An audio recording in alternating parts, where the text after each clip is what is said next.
The femme fatale, often shrouded in mystery, this classic noir necessity may not be the most developed character, but she's usually the most intriguing. The femme fatale is a charming yet deadly seductress whose motives are often linked to her own survival and financial come-up. She's not above using every tool in her arsenal to get what she wants, whether it's sex, lies, manipulation, or even murder. The face of the femme fatale is overwhelmingly white, with similar archetypes for Black, brown, and Asian women being steeped in racial stereotypes. There's the Dragon Lady, a dangerously exotic Asian woman who often targets well-meaning white men to their doom. The Jezebel, an insatiable Black sex pot who targets anyone but most notably white men. And finally, the lusty Latina, a spicy, feisty Latin baddie who entices men with her fire and undeniable sex appeal. A lot of the times these women are contrasted against, you guessed it, are we starting to notice a pattern here? Despite film noir being overwhelmingly not, noir, femme fatales do exist throughout films that don't center white people. So in today's video, we are going to talk about the best of the worst of Black femme fatales. Let's talk about it. Oh, shut up. What do I care about that? He's only the manager of the show. I'm the star. I'm the big star around here. Nobody tells me what to do. I tell them.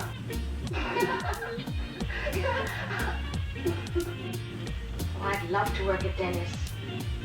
I do want a job as a secretary. And I could handle it. A house and residential, a lot of rented rooms. Then they cram it full of beaten up, broken down cactus and back streets of Harlem and let them go rent crazy. It's good, Indiana. Gosh, I never thought I'd be lucky enough to work with anybody like you. I'm glad you enjoyed your vacation. Vacation? How come you can't? Let your baby sit on your lap and make you feel so good. About 20 minutes into Hallelujah, Nina Mae McKinney appeared on screen as Chick, a singer and dancer in a sexy flapper dress. She had flashing eyes, an armful of jangly bracelets, and no qualms about cheating a handsome young cotton farmer out of the money he had just gotten for his family's crop. Chick showed off her talents doing the Swanee Shuffle, flirted shamelessly while close dancing with Farmer Zeke, and sweet-talked him into a fateful dice game with a con man. Nina Mae McKinney's Chick appears in one of the first all-Black musicals to be produced by a major studio and is an exuberant and daring depiction of a 1920s flapper. An unabashed party girl and gold digger, Chick initially turns down the story's main male lead, Zeke, for his working man's appearance until she realizes just how much money he's made picking cotton, and then her tune changes real quick. With a little bit of flirting and some very mild manipulation, it does not take a lot to get Zeke out of his money. That man is ready and fucking willing. She talks Zeke into entering a deadly dice game on her behalf. Directed by King Vidor in 1928, Hallelujah was one of the first all-Black films to be backed by a big-budget studio, a risk that MGM wasn't willing to take on without a price. And that price came at the cost of Vidor himself. Vidor, who had, I guess, somewhat of a progressive view of Black Americans, was interested in portraying Black people in a relatively accurate and non-stereotypical light. But the project was risky for major studios, and in order to make it, Vidor gave up his own salary for the sake of his vision. According to GoldenGlobes.com, by today's standard, the plot is stereotypical and condescending. By the standards of the era, it was considered realistic and even daring. I have to say that I agree with the modern take on it. The movie is paternalistic in its view of Black people, and I'm not even gonna lie, it's given a little that song Cotton girl. That's enough of that. The plot is simplistic and the acting isn't overly complex, but at the same time, one of the few major film wins Black people had, and even then it was considered divisive. Conservative, church-going Blacks thought the movie was too raunchy for the time, while others pushed back, saying that for Black people to get a film win like this was progress. And I have to agree with the latter. The movie for its time kept Black people moving the needle forward in film. And Nina Mae McKinney was dubbed then the Black Greta Garbo, is charming and delightful as Chick. She's honestly one of the few things that made that movie bearable to watch. It reflects the real life of Nina May as well, whom after her Hallelujah fame was the Hollywood it girl by black standards, flitting from one all-white party to the next, where she associated with actors like Marlene Dietrich, Betty Davis, Clark Gable, and the real life Garbo. She was followed closely by her mother, who also got a kick out of rubbing shoulders with Hollywood elites and A-listers. And of course, no Hollywood hot girl would be worth her weight in gold if she didn't have a string of rich and famous boyfriends, of which Miss McKinney had plenty. We just got into this town and we can't take no chance. Ah, shut up. What do I care about Mac? He's only the manager of the show. I'm the star. I'm the big shot around here. Nobody tells me what to do. If you've ever wondered who that beautiful lady is in the beginning in my intro, you have your answer. That is Golden Era Hollywood's brightest black star herself, Francine Everett. Francine Everett's Gertie LaRue is quite possibly the only reason to watch Dirty Gertie, because the movie is otherwise ass. Like, that movie sucks.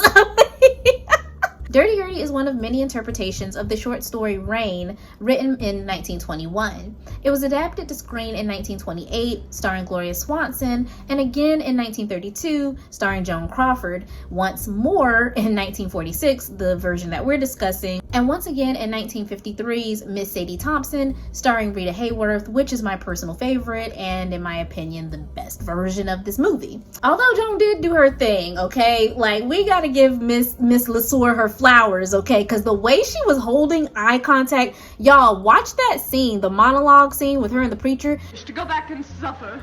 How do you know what I've suffered? You don't know, you don't care, and you don't even ask, and you call yourself a Christian. Well, you're nothing but a miserable witchburner, that's what you are. You believe in torture. Thy kingdom come. You know you're big, and you know Thy you're will be strong, done and on got the earth law on as your it is in side and the heaven. power to hang me. Give All us this right. day our daily But I've got the power to stand here and say, you hang me and be damned to you. She does not blink, and you can see, like, oh, I hate that she didn't like that movie. Like, she famously did not like that movie because it was a flop, but first of all, it was good to me. And second of all, her acting, like, Joan Crawford, one of the greats, period, okay? Side note, but tell me that Joan doesn't look like the stepsister from Shrek in that movie. I really think they got the inspiration for the stepsister from... Okay, it might just be, I don't know. Anyway, sidetrack. I got sidetracked. Hold on. I digress. Leading lady Francine Everett plays Gertie LaRue, the headlining act in an all-black entertainment troupe, traveling to the Caribbean to act as the opening entertainment for a new hotel. Gertie's promiscuity and selfish ways are mentioned repeatedly by her fellow performers, who chastise and warn Gertie against her selfishness. It's also implied that Gertie did something, either she cheated on or double-crossed her ex-boyfriend back in Harlem, and that's the reason that the entire troupe had to up and move to the Caribbean for Gertie's protection. So yeah, like, Gertie just out here wreaking havoc and chaos all over the place. And it does not stop when she gets on the island. If you think that, you know, her being apparently in the bad graces of her gangster ex-boyfriend slows Miss Gertie down, you would be sorely mistaken. The Harlem hot girl immediately hooks up with two military men at the same damn time. Honey, when I saw this scene, I was like, okay, Miss Gertie LaRue, Miss Dirty Gertie, Miss Franny, girl. Y'all, my mind was just blown, okay? 1946. What we're basically seeing here is a polycule and the implication of a threesome. For a post-Hays Code, all-black film, that was pretty, like, scandalous stuff. In addition to her two military men that she's dividing her time between, she's also being showered in gifts by the hotel owner, Diamond Joe. So my girl is just as booked and busy on this new island as she was in Harlem. Much like in Rain and Miss Sadie Thompson, there's an obnoxious, holier-than-thou preacher who follows Sadie around to proselytize to her about changing her ways. And he's annoying in the other two movies, but he's worse in this one. And that's because they play him too straight in this movie. So, tangent number 2. It makes him insufferable because he's annoying as shit. And he's not even, it's like, why are you here? Why are you here, sir? Do you not have a church home to go preach at? Stop following this lady around, stalking her across this island, trying to keep her from doing her job. She's here to do a job, whether you like it or not, okay? It's not your business what she do with her pussy. What Megan say? Ignoring the haters that speak on my body, this pussy ain't for none of them. Like, it's not for you. Anyway, I digress. This movie is also not good. Much like Hallelujah, this movie just kind of sucks. And the only reason to watch this movie, quite frankly, is Francine herself. She carries this movie on her teeny tiny little shoulders. My good sis is doing the heavy lifting. She is the best actress in the film, which isn't saying much because... Car, a big star. Al gave her everything. Treated her like a lady. Look at the material. But also, she just has this gregarious confidence and sex appeal, this swagger about her that absolutely carries this diva prima donna attitude that she's supposed to have. And not only that, but she's framed and filmed beautifully. Those scenes, the scene of her in that hotel room, moonlit through those blinds while she's smoking the cigarette and the smoke is in the air around, baby, this is the stuff I live for. These are the noir aesthetics that I live for. It's giving very much classic noir. It's giving hair, face, okay, acting. Anyway, if nothing else, just go look at some of her scenes just because she just looks stunning in those. For last time. Hear that Kinston story and you did it. Now that's the end of you. You're no good. No femme fatale list would be complete without the ultimate sex pot herself, Miss Carmen Jones. Over 20 years after the first major all-black musical to be backed by a major studio hit the silver screens, Carmen Jones would push the envelope again in 1953, this time in brilliant Technicolor. And while the splashy romantic drama isn't a noir per se, Dorothy Dandridge's Carmen with her sultry sex appeal and dubious morals would be right at home in one if it was. Our story takes place on a North Carolina military base. Hey, we always love when it's set in my home state. Okay. Where Carmen works as a factory girl. She switches and sashays through the cafeteria, and it's clear she's the object of every man's affection. But while the men lust over her, Carmen only has eyes for the one man not falling at her feet, Harry Belafonte's Joe. As these stories go, Joe has a nice girl who loves him, Cindy Lou. Could these names get any more predictable, by the way? Like, could they get more generic? Cindy Lou and G.I. Joe? Okay. All right, you guys. And despite Carmen's lust for him, he's devoted to Cindy Lou. But as fate would have it, Joe and Carmen are forced together when Carmen rebuffs their boss, Sergeant Brown's advances, and gets into an altercation with another co-worker. Brown, jealous of Joe's golden boy reputation, good looks, and favor with Carmen, forces Joe to take Carmen to jail on an order. And this will prove to be the first of many, many, many bad breaks for Joe. Like, justice for Joe, okay? This man gets done so dirty. All this nigga did was show up on screen and be liked by the wrong woman and disliked by the wrong man. Anyway, we'll get into it. We're getting ahead of myself. The self-proclaimed bad girl who's introduced to us through a song basically giving us her entire love 'em and leave 'em MO can't keep her hands or her eyes off Joe, much to his disgust and annoyance. Ironically, the more Joe snubs Carmen's advances, the more enticed Carmen becomes, resulting in this absolutely iconic scene of Carmen fleeing from Joe and forcing him to chase her down in an oncoming train.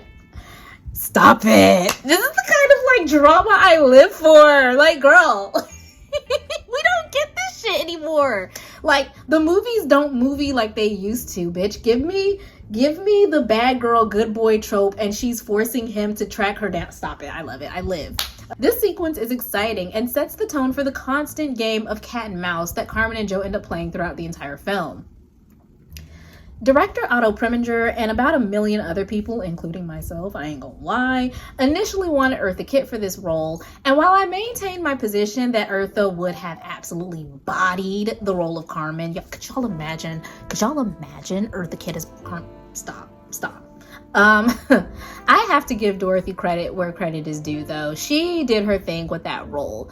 She absolutely sizzles as Carmen, and she takes this sultry bad girl image very, very far. She carries it very well. And for anyone who knows anything about Dorothy, she was a very sweet, shy, more so conservative person in real life. And those were kind of the roles that she took on more often than not on screen. So she was playing against type, and she even said in prepping for the role of Dorothy, "I made myself look like a hussy," and it worked.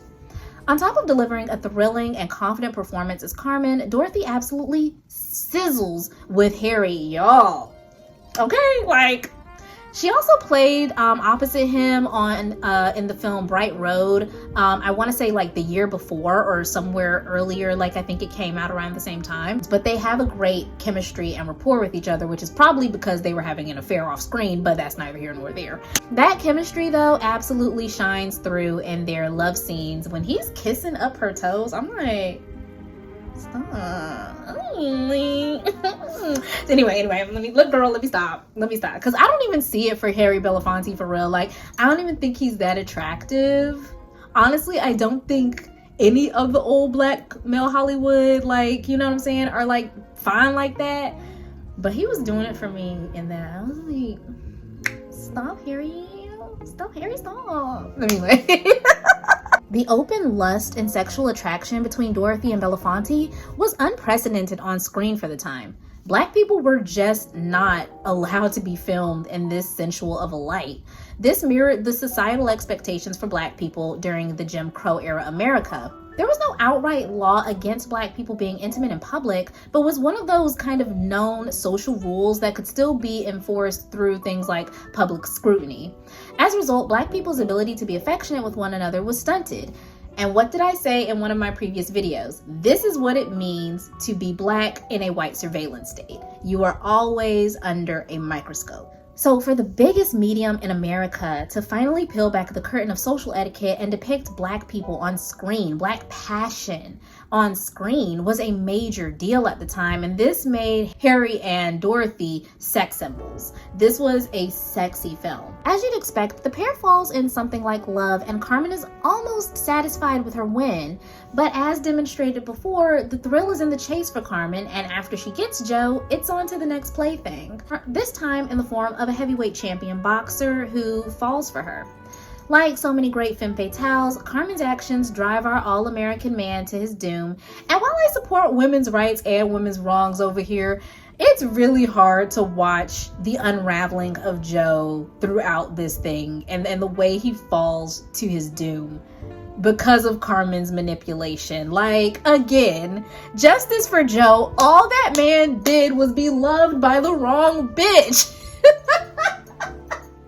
All he did was be disliked by the wrong nigga. Like, they really did Joe dirt.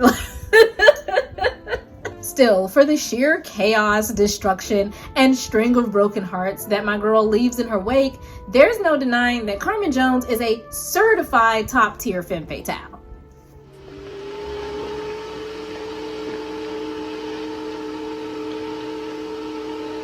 Where is everyone tonight?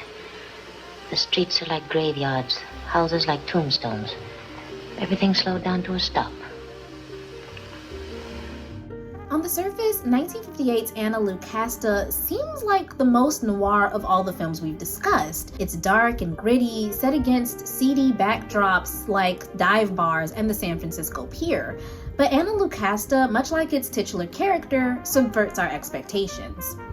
This is a family drama, and in my opinion, a quiet tragedy. Of all the films, this is the one that I would most recommend watching, so I'll try not to spoil anything outright. But what you need to know is that Eartha Kitt's Anna is down on her luck. And the worst part of it is that it's not even because of anything she's done. Eartha Kitt is brilliant as Anna. She delivers an already sympathetic character with a complexity that feels natural. Probably because Eartha knew exactly who Anna was, a young woman forced to grow up too fast due to a lack of love and familial support. Eartha is feisty and fierce in this role. I mean, that's just Eartha Kitt as a person anyway. Time and again, we see her turn into a viper to protect herself against the perils of street life.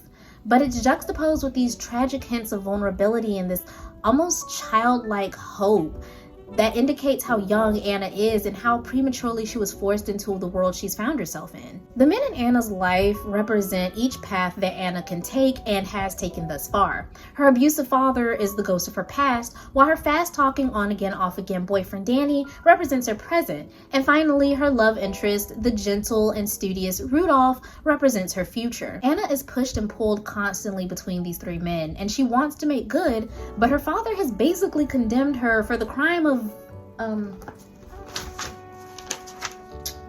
growing up and being considered pretty by boys. Yeah, that sounds about right. Sounds about like the black girl experience. Side note, I didn't know where to put this in here, but I just find this to be a very weird fact. The man that plays Anna's father in this movie was married to Francine Everett back in, like, I want to say the early 30s.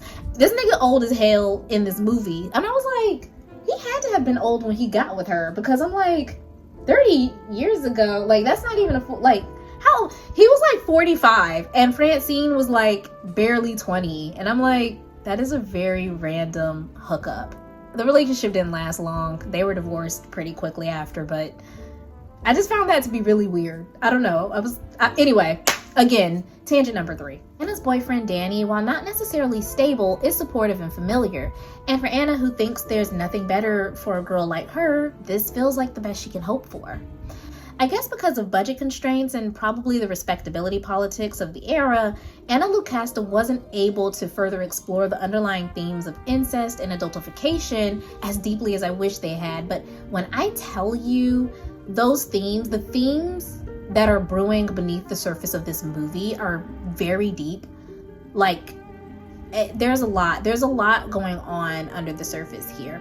And I really wish that they had been able to kind of, I don't know, just give us a little bit more. But for what we got, like I said, I really enjoyed this movie. In my opinion, of all of the films up here, this is the best one. Yes, better than Carmen Jones, although I would recommend watching that one as well. So if you have to go check one out, Anna Lucasta first, Carmen Jones, Dirty Gertie if you want, and Hallelujah if you must. But yeah, Anna Lucasta at face value could almost be taken for a femme fatale, but where she differs from the others is that we're actually given the chance to get to know her story. We get to see her not just as a scheming, manipulative vixen, but a vulnerable and tragic young woman trying to survive.